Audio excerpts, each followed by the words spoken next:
Broncos country, what's going on? I've had a night to sleep on the draft, and today I'm going to give you my breakdown, my grade overall of how our Broncos performed. I'm going to get straight to it. I'm giving it a solid B. Uh, first half of the draft felt like went a lot better in my opinion than the second half in the draft.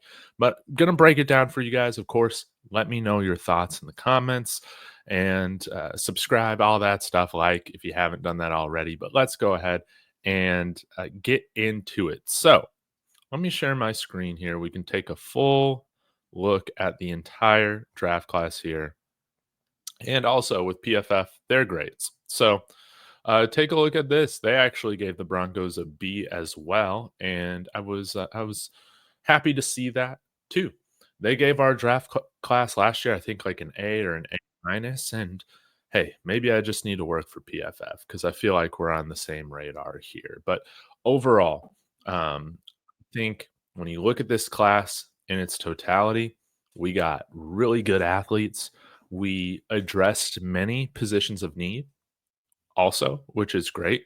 We also doubled down on really tough positions to have depth at and have that. But I think for somebody and my friends too, preaching offensive depth, even though we got running back, wide receiver, it would have been nice to see us somehow acquire some more offensive depth on day three. And that's why I kind of knock it from an A to a B.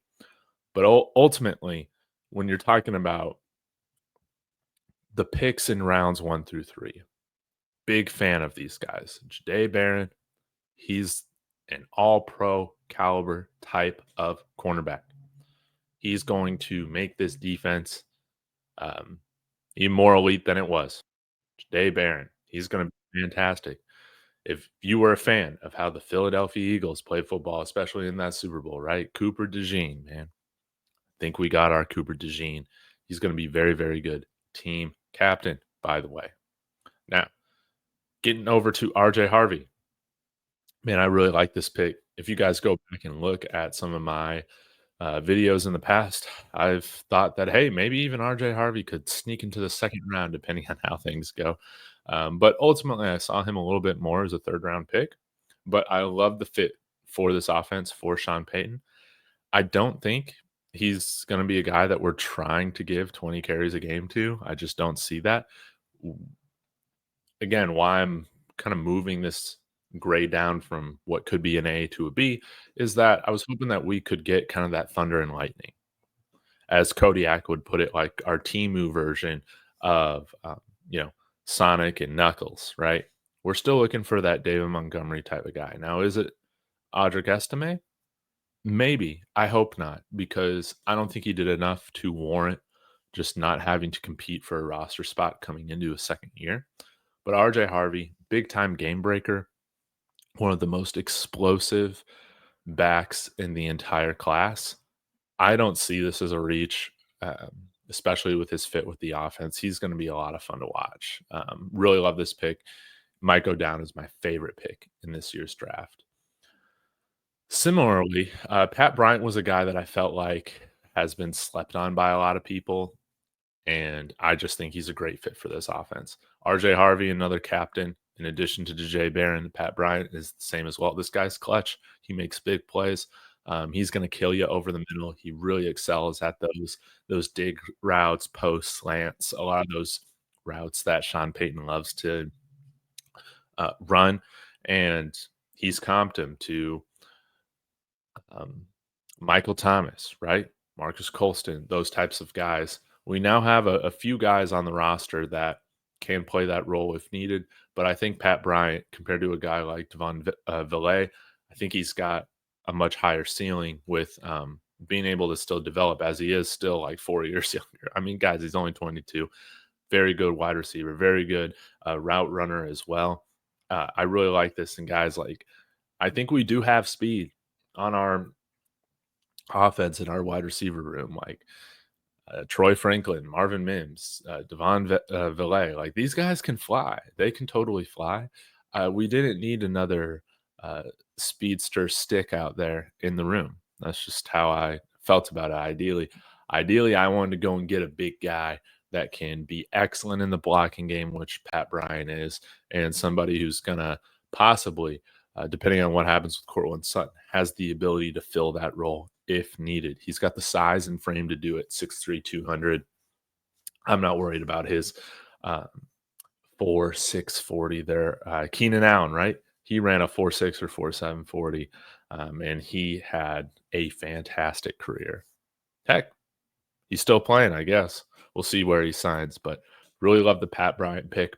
I know some people's arguments is that you still had Alec Manor or some other wide receivers that were projected to go higher, go on the board, but I mean, those guys fell quite a bit into day three. Pat Bryant had a really good Senior Bowl, and again, like I'm a big fan of this pick. Like, even though we didn't get another wide receiver or pass catcher after this, or another running back after this, I really do like RJ Harvey and Pat Bryant's fit for this offense. And I'm not bringing down a grade because they didn't draft more of those, or they drafted these guys. I'm bringing down the grade because I just wish they got a little bit more offensive depth, right? Now let's get to a very interesting one. I really wanted us to hit on defensive line. Sai'vion Jones from LSU is a guy that he's going to play more of that defensive end position in this defense. So I want to exactly see him as an edge like Benito or Q Robinson, who we'll get to in a minute. No, he's going to be somebody that's rotating out there with JFM, with Zach Allen, provides great depth. Again, Zach Allen played the most snaps at that position last year. We can't allow that to happen. We need real depth. I think that um, guys on the roster that are going to be fighting for a spot because of this selection are guys more like Wazarike or Jordan Jackson, right? So I really do love this pick. I wanted us to hit D line. I wanted us to hit like nose tackle, which we have not. But again, yeah, 7 picks coming in here. We knew we were probably going to move up and down a little bit. We had more needs, but ultimately we got a defensive lineman with some serious pass rushing chops as well, and very solid in the run game. I mean, look at the pass rush win rate there at LSU, 51 point or 15.1%. Really like this. I want to be surprised if he plays closer to 290 for most of his career. Now, this is where things kind of get kind of interesting. Q Robinson, high upside guy, edge rusher, seen as like a big time sleeper pick and a value pick here at round 4, 134 overall. Hasn't played a ton, just started this past year for Alabama, but Nick Saban said, hey, the best special teams player I've ever coached. This guy's a twitched up athlete, which is fun. We do have now, I think, like 5 very good edges, or at least very athletic edges. Q Robinson fits into that. So I still see Dondre Tillman having a role on this team. But yeah, Q Robinson possibly could cut into that a little bit.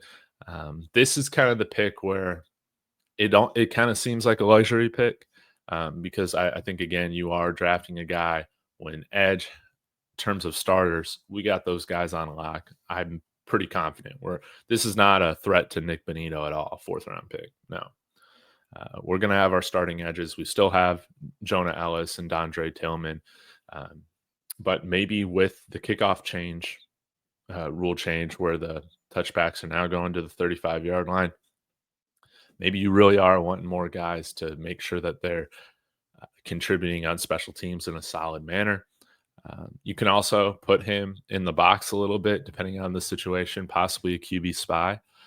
It's going to be interesting to see how he's used, possibly a box linebacker. I hope outside of those pass rush situations, we're not trying to convert him to an inside backer position. I don't think that would be wise. But there's a part of me that fears that. But this was a tough one because you could have gone for a handful of really good tight ends or running backs that were still on the board. I think that would have been. I think if we pick another guy here at those positions, like, we're all calling this an A type of draft. We're still a little bit thin at the offensive side when it comes to skill positions. But let's continue to move on.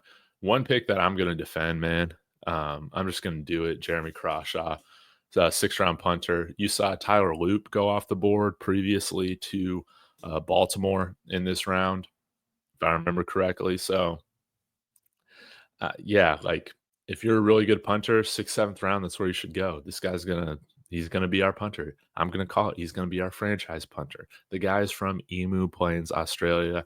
Now, some of my friends will argue, and um, I respect their opinions. I mean, you still have guys like Damian Martinez available. Yes, it stinks, or Kyle Monungai, right? That sort of thing stings. We could have gotten another running back here, but Jeremy Crawshaw, when you can get a starter, even at punter in the 6th round, you'll take it, man. You'll take it, and he's very good at the ball placement. Needs to improve his hang time a little bit while he's continuing to improve his strength and leg. He's going to be playing in altitude for half the year, so I think it's a really good situation. Been comped to Thomas Morstead, guys. Jeremy Crawshaw, I'm a fan. He's also got a great mustache, so I don't mind this selection at all. I think it's great. And then in terms of the 7th round, man, um, this is where you're taking just a big swing.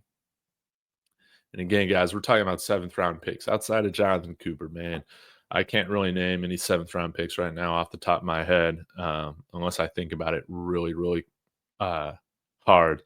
But yeah, Cooper's like the last guy in maybe like the last like 8 years that I can remember that has been like amazing as a 7th round pick. Maybe you guys can correct me, but this is a fun pick, man. Jimmy Graham comp, basketball player throughout his time in college, 4 catches, 4 touchdowns. Catch my video on him. I think he's going to be a lot of fun. Big time athlete, man.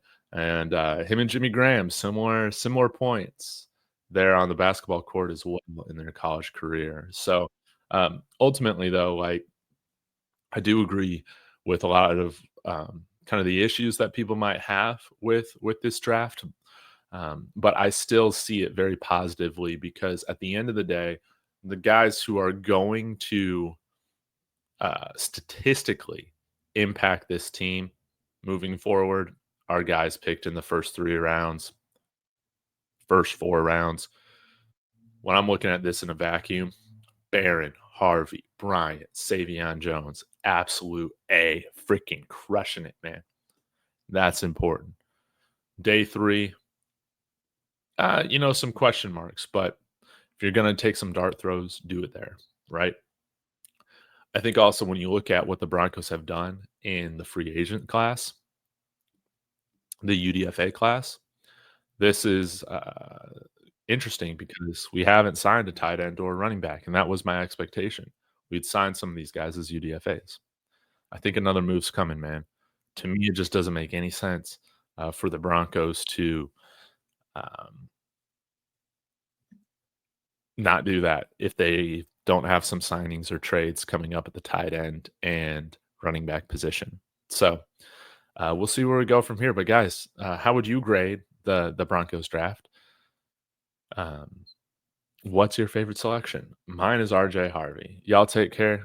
I'll be back later to break down some of the UDFA signings that I really like, and we'll get to it, guys. So take care. Go Broncos.